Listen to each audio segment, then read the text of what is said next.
Hi everyone, welcome back to my channel. I am Vivek and today we will create a password input box where we will show and hide the password when we click on them. You will see this type of password input box in many websites. If you type the password and if you click on the icon, it will show the password. Again, if you click on the icon, it will hide the password.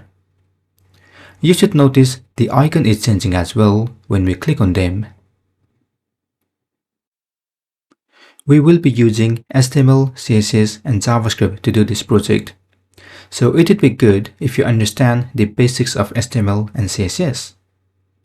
In terms of JavaScript, it would be better if you have an understanding of conditional statement.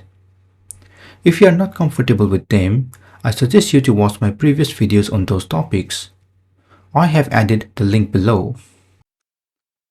Before starting the project, please like and subscribe to my channel Code with Vivek. Now let's get started. First, open your code editor.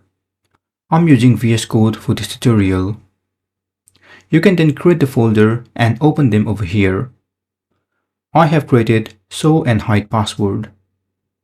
Now within this folder, let's create some file, index.html. Let's create another file, style.css. Let's create one more file, script.js.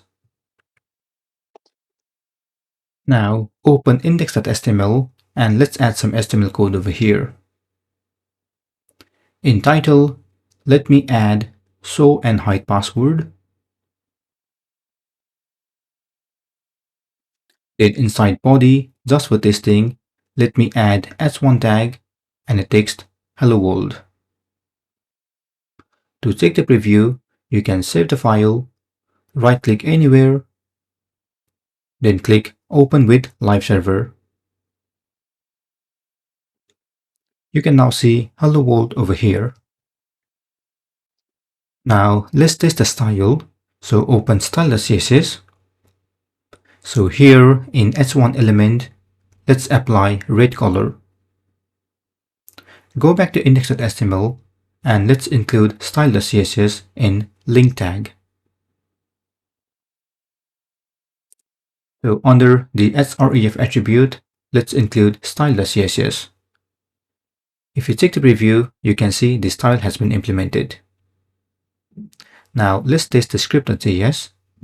So here, let me add alert with a message. It works. Again, go back to index.html. Just before the ending of the body tag, add script tag, and inside src attribute, let's include script.js. If you save the file, you can see the alert box. It works. Great. This is the end of this session. In the next session, we will add HTML and CSS. Feel free to comment below if you have any questions. Also, please don't forget to like, share, and subscribe to my channel to get more videos in the future. Thank you and see you soon.